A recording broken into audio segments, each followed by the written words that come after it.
Hello friends, आज के इस वीडियो में हम जानेंगे जो इंडियन नेवी का जो हुआ था Indian navy civilian entrance test, उसका जो official merit list and result वो इंडियन नेवी की तरफ से डिक्लेयर हो चुका है। तो चलिए देखते हैं ये जो कि ऑफिशियल नोटिफिकेशन है उसमें क्या क्या चीज़ है।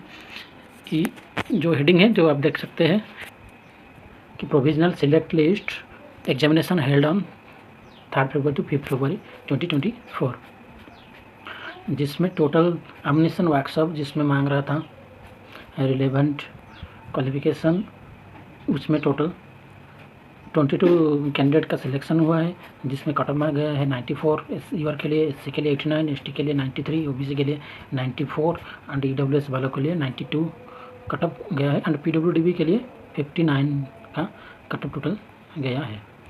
तो उसके बाद आता है आपका चार्जमैन फैक्ट्री, जिसमें पीसीएम वाले भी एलिजिबल थे, उसमें इनके टोटल कितने बंदे को लिया है देख लेते हैं। उसमें टोटल 20 बंदों का सिलेक्शन हुआ है, जिसमें से कट ऑफ रहा यूआर के लिए 95 एंड एससी के लिए 90,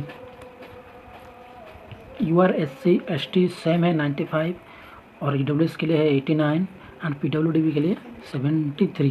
ये एक ऐसा रिक्रूटमेंट है जिसमें लगभग सारे जनरल एससी एसटी सभी का कट ऑफ लगभग सेम है। उसके बाद देखते हैं जो सी में आता है सीनियर ड्राफ्ट्समैन के लिए, उसमें टोटल 39 कैंडिडेट का सिलेक्शन हुआ है, जिसमें कट ऑफ मार्क यूआर के लिए 33 है, एससी के लिए 40, एसटी के लिए 30, ओबीसी के लिए 24 गया है। जो देख सकते हैं आप, ये वाला जो आकाश का बंदा है वो यूआर के लिए सिलेक्शन हुआ है उसका। उसके बाद लगता है सीनियर ड्राफ्ट्समैन इलेक्ट्रिकल के लिए टोटल 60 बंदों का सिलेक्शन हुआ है, जिसमें यूआर के लिए 27, एससी के लिए 30, एसटी के लिए 27 एंड ओबीसी के लिए 23 गया है। और इसमें एक एक्सेप्शनल चीज़ है जिसमें यूआर के लिए 27 कट ऑफ गया है, whereas for OBC there is a cutoff of 23 for OBC candidates, for SC candidates it is 30 and for ST candidates it is 27. It is a different type of recruitment in which cutoff marks for your candidates have been more than that of SC, ST and OBC candidate. आप कह सकते हैं इसमें SC या ST के लिए post ज़्यादा होगा, या उसमें जो ऑनलाइन अप्लाई हुआ है वो ये कैटेगरी के लिए ज़्यादा हुआ है। उसके बाद आपका है सीनियर ड्राफ्ट्समैन मैकेनिकल के लिए, जिसमें टोटल 26 बंदों का सिलेक्शन हुआ है। उसमें कट ऑफ मार्क यूआर के लिए 47, एससी के लिए 47, एससी के लिए एसटी के लिए 36, ओबीसी के लिए 47 एंड ईडब्ल्यूएस के लिए 27 सिर्फ 27 गया है एंड पीडब्ल्यूडीबी के लिए 40 मार्क्स गया है।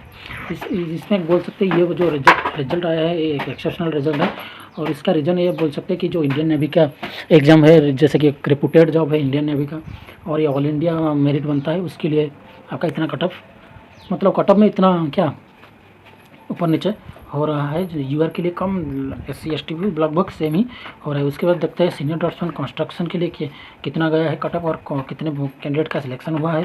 तो देखते हैं यूआर के लिए 24, एससी के लिए 31 एंड ओबीसी के लिए 21 कट ऑफ गया है, जबकि टोटल 25 बंदों का सिलेक्शन हुआ है।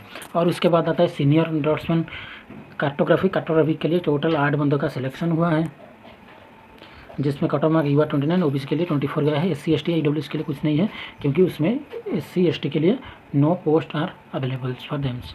फॉर ट्रेड्समैन मेट के लिए कितना बंदों का सिलेक्शन हुआ है देख लेते हैं। ट्रेड्समैन मेट के लिए टोटल आपका ये बहुत ज़्यादा बंदों का सिलेक्शन हुआ है ट्रेड्समैन, क्योंकि इनका स्किल टेस्ट रहता है। देखते हैं कितना बंदों का सिलेक्शन हुआ है ट्रेड्समैन मेट के लिए। ट्रेड्समैन मेट के लिए total 768 number of candidate has been selected for the post of tradesman mate, और out of which cut off marks for UR candidates are 89, for SC candidate there is cut off marks is 66, for ST candidate 60, for EWS 69, for ex-servicemen 35, for PWDB, BH candidate 74, for PWDB, HS candidate 51, PWDB, OH candidate 66, and for others who are falling in PWDBs, they are selected in this recruitment in a cut-off mark of 40. These three II, III, and III and B 3 points are important instructions given by the Indian Navy. So let's see what are these instruction. The instruction written as the candidature of the candidate is provisional and is subject to the verification of original certificate in support of prescribed essential eligibility criteria, that is your age, education, caste, PWD, ESM, etc. is applicable as on the closing date of online application. It should be noted that merely calling candidates for verification of the document medical exam does not in any way entitle them for any employment or appointment in Indian Navy. इसको हिंदी में बोल सकते हैं कि ये जो list है वो सिर्फ प्रोविजनल है और वो वैलिड है किसको बेसिस करके, आपका जो ओरिजिनल सर्टिफिकेट है जो आपको किसका प्रूफ देता है कि आपका जो एजुकेशनल क्वालिफिकेशन हो गया, एज हो गया, कास्ट सर्टिफिकेट हो गया और आपका PWD सर्टिफिकेट हो गया, कौन सा कट ऑफ डेट को कि जो रिक्रूटमेंट का जो क्लोजिंग डेट हुआ था उसको बेस करके। और सेकंड वाला, और ये मोस्ट इम्पोर्टेंट है कि जो प्रोविजनली सिलेक्टेड कैंडिडेट हुए हैं उनको कॉल लेटर उनका ईमेल आईडी पर जाएगा या फिर उनको पोस्टल एड्रेस में जाएगा जो कि उन्होंने एप्लीकेशन फॉर्म फिलअप करने के दौरान दिए थे। और एक इम्पोर्टेंट है जो कैंडिडेट को कहाँ रिपोर्ट करेंगे कि जो वेन्यू और जो टाइम दिया है वो उनका प्री अपॉइंटमेंट लेटर में दिया होगा और प्री अपॉइंटमेंट फॉर्मेलिटी जो इंडियन नेवी की तरफ से फिलअप होगा वहाँ पर होगा। और एक इम्पोर्टेंट इंस्ट्रक्शन है, कैंडिडेट को 1 या 2 दिन लग सकता है ये प्री अपॉइंटमेंट फॉर्मेलिटीज फिलअप करने के लिए 1 या 2 दिन लग सकता है और candidate should make their own arrangement accordingly. 1 या 2 दिन रहने के लिए कैंडिडेट को उनके हिसाब से रहने के लिए उनको बंदोबस्त करना पड़ेगा।